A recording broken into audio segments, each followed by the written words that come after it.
안녕하세요. 군사도뽕입니다. 러시아군이 잘 재정비된 10만 대군의 병력을 통해 바흐무트 솔레다르 전선에 우크라이나와의 대결전을 시작했고, 지난 시간 우크라이나 제17전차여단과 제46 공수여단을 비롯한 병력들이 반격에 나섰지만 이후 상황은 여전히 좋지 않게 흘러가고 있는 것으로 나타나고 있습니다. 여러 친러 오신트 보도에 따르면 러시아군 병력들이 솔레다르를 3면으로 포위하고 있다는 우려스러운 소식이 들어왔는데요. 확인 결과 솔레다르가 포위당했는지 여부는 아직 알 수 없지만, 이들이 전한 것처럼 해당 지역 우크라이나군이 러시아군에 둘러싸여 있는 것은 사실인데다 1월 10일 아침 시도했던 우크라이나군의 반격마저 실패했다고 합니다. 여기에 더해 크라스나호라 일대 지역마저 러시아군이 점령했다는 좋지 않은 소식도 나오고 있습니다. 해당 지역을 포위하기 위해 우회 기동하던 러시아 공수군 예비대 병력들을 격파하기 위해 우크라이나군 제14낙 돌격 여단에 대한 전투 결과 보고가 나오지 않고 있는 것으로 보아 해당 지역의 러시아군과 우크라이나군의 전투는 아직 끝나지 않았거나 교착 상태에 들어간 것으로 짐작되고 있는데요. 물론 아직 우크라이나군은 본격적인 대공세를 위한 병력을 보존하기 위해 바흐무트, 솔레다르 전선에 대규모의 병력을 투사하고 있지는 않은 상황이며, 러시아군의 상황도 결코 좋은 것은 아닙니다. 바흐무트 방면에 투입된 5만 명의 바그너 그룹 용병들은 지난 12월까지의 전투로 인해 4,100여 명이 넘는 전사자와 1만 명 이상의 부상자가 발생했는데요. 게다가 이 부상자들은 제때 적절한 치료를 받지 못해 상태가 악화되다가 결국 전사자가 되는 비율이 높은 편이라고 합니다. 반면 우크라이나군도 부상자들이 만만치 않게 상당히 속출하고 있지만, 이들의 부상자들은 러시아군과 달리 다시 회복해서 전장에 복귀할 수 있는 이들의 비율이 훨씬 높은 편이라 상황이 진행될수록 러시아 바그너 그룹 용병들이 더 불리해지는 상황이라고 하는데요.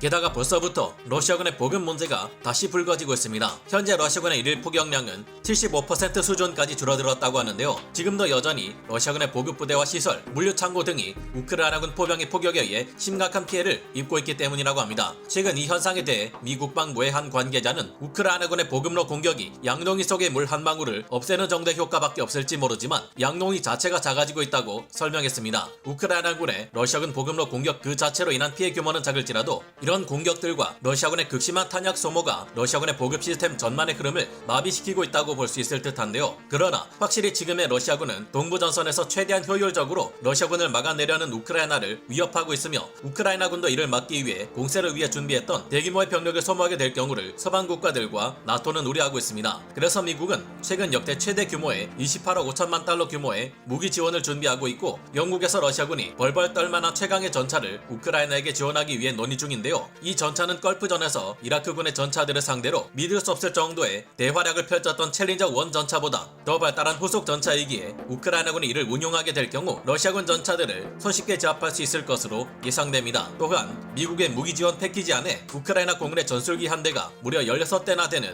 러시아군의 전차들을 파괴할 수 있게 만드는 최강의 정밀 유도 로켓이 포함되어 있어 우크라이나 공군 전투기, 공격기, 헬기들의 근접 항공 지원 능력이 이제까지와는 차원이 다른 수준으로 진화하게 될 것이기에 크게 기대되고 있습니다. 그런가 하면 미국이 지원하기로 한 스트라이커 장갑차가 우크라이나군 기동부대의 전투력을 더욱 강력한 수준으로 끌어올려주게 될 것이 예상되기에, 우크라이나군이 대공세를 위한 병력을 소모시키지 않고도 러시아군이 모든 전력을 총집결시켜 가하고 있는 지금의 공세를 모두 막아낼 수 있을지 기대해보게 되는데요. 그 이유들이 무엇인지 자세히 알아보겠습니다. 전문가는 아니지만 해당 분야의 정보를 조사 정리했습니다. 본의 아니게 틀린 부분이 있을 수 있다는 점 양해해주시면 감사하겠습니다. 우크라이나군이 러시아군의 강력한 대규모 공세를 막아내기 위해 결국 지금까지 준비해왔던 예비대 병력을 투입시켜야 할지 모른다는 우려가 나오면서 미국과 나토 국가들이 우크라이나의 더욱 강력한 전차와 장갑차들을 긴급히 지원하기 위한 방안을 논의 중입니다. 여러 해외 외신들의 보도에서는 이 때문에 1월 2일 예정되어 있는 이번 나토 회의에서 관련된 발표가 있을 것이라는 소식을 전하고 있는데요. 현재 영국에서는 우크라이나를 위해 자국산 챌린저2 전차 수십여 대를, 폴란드군은 자신들이 보유하고 있는 독일제 레오파르트2 전차 수십여 대를, 미국에서는 자국이 보유 중인 스트라이커 장갑차 100여 대를 우크라이나에 공여하려는 것으로 예상되고 있습니다. 미국은 최근 세계 최강의 보병 전투 장갑차 중 하나로 불리는 M2A2 브래들리 장갑차 50여 대를 우크라이나에 지원하겠다 했고, 이미 헝가리에서 끊임없는 열차 행렬을 통해 우크라이나로 이 물량이 전달되는 것이 포착된 바 있습니다.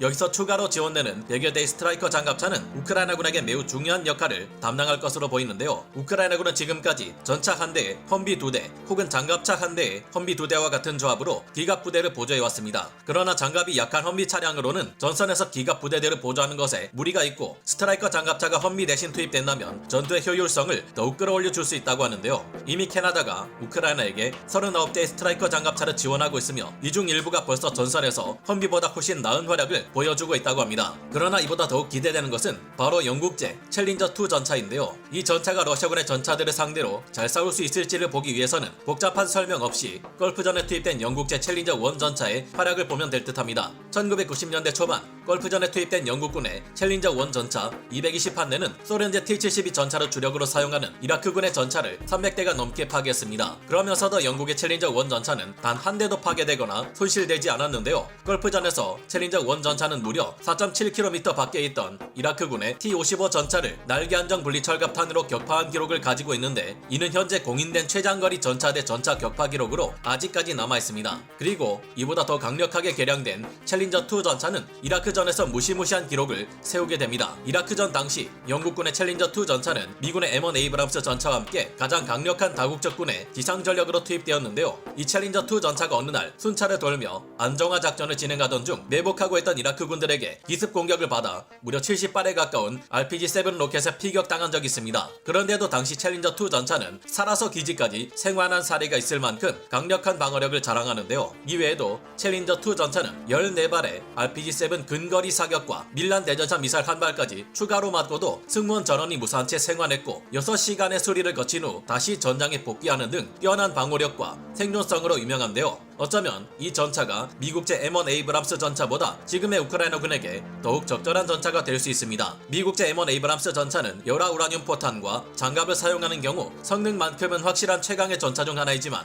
가스 터빈 엔진을 사용하는 데다 연비가 극악을 달리기에 미군이 아닌 다른 군대가 운용할 경우 유류 및 보급 문제가 발생할 수 있습니다. 하지만 1200마력 디젤 파워팩을 사용하는 챌린저 2 전차는 유류 보급 문제 및 항속거리 문제에서 좀 더 자유로울 수 있을 텐데요. 물론 챌린저 2 전차도 몇 가지 문제점들을 안고 있지만 적어도 확실한 방어력과 공격력으로 현재 러시아군의 주력 전차들을 상대로는 압도적인 활약을 보일 수 있을 것으로 기대됩니다. 그런데 이보다 더 무서운 점은 우크라이나 공군의 전술기들과 공격 헬기들이 러시아 지상군의 전차들을 상대로 게임 체인저라 부를 만한 능력을 갖추게 된다는 것입니다. 현지 시각 1월 6일 미국이 발표한 우크라이나 군사 지원 패키지는 개전 이래 역대 최대급 규모라는 점도 주목할 만한 부분이지만, 여기에 4,000발의 70mm 로켓들과 이와 관련된 제반 시스템의 통합 작업을 지원한다는 부분인데요. 이에 따르면 우크라이나 공군의 미그-29 전투기와 수-24 공격기, 수-25 공격기들은 대당 무려 16발이나 되는 정밀 유도 로켓으로 한 번 출격할 때마다 정확하게 16대의 러시아군 전차들을 초토화시킬 수 있게 됩니다. 미국이 우크라이나 군의 전술기들의 LAU-10 4연장 로켓 발사기를 통합해주기로 했는데, 고정익기의 경우 이 4연장 로켓 발사기를 대당 4개까지 장착할 수 있는 것으로 알려졌습니다. 미국은 이외에 나토 표준 70mm 로켓 4,000발은 물론 여기에 장착하는 APKWS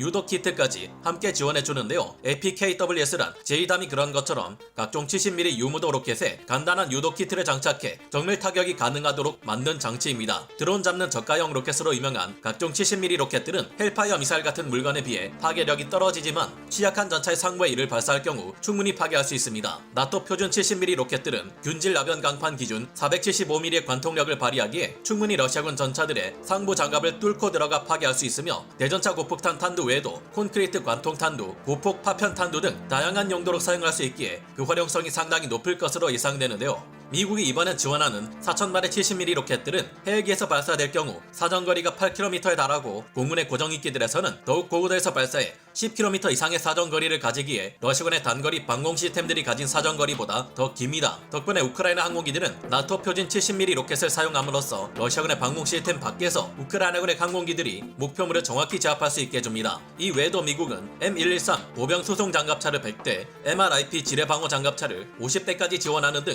총 200여 대 장갑 차량을 지원하는데요. 뿐만 아니라 M109A6 팔라딘 자주포 18문에 M777 견인 곡사포 36문까지 총 54문의 야포 또한 추가로 지원합니다. M2 브래들리 장갑차에서 사용할 수 있는 25mm 기관포 탄약은 총 25만 발, 토우 대전차 미사일은 500발을 지원할 계획인데, 앞으로 러시아군이 동원할 50만 명의 병력을 생각하면 이조차도 부족할 수 있을 겁니다. 그런 만큼 이번에 이뤄지는 무기 지원은 빠르면 2월 중 이뤄질 것으로 예상되고 있는데요. 모쪼록 서방의 화끈한 무기 지원으로 우크라이나가 최대한 예비 전력을 소모시키지 않고 러시아군의 공세 역량이 끝날 때쯤 진짜 대공세가 무엇인지 확실하게 보여줄 수 있기를 기대해봅니다. 오늘 군사 돋보기 여기서 마치고요. 다음 시간에 다시 돌아오겠습니다. 감사합니다. 영상을 재밌게 보셨다면 구독, 좋아요, 알림 설정 부탁드리겠습니다.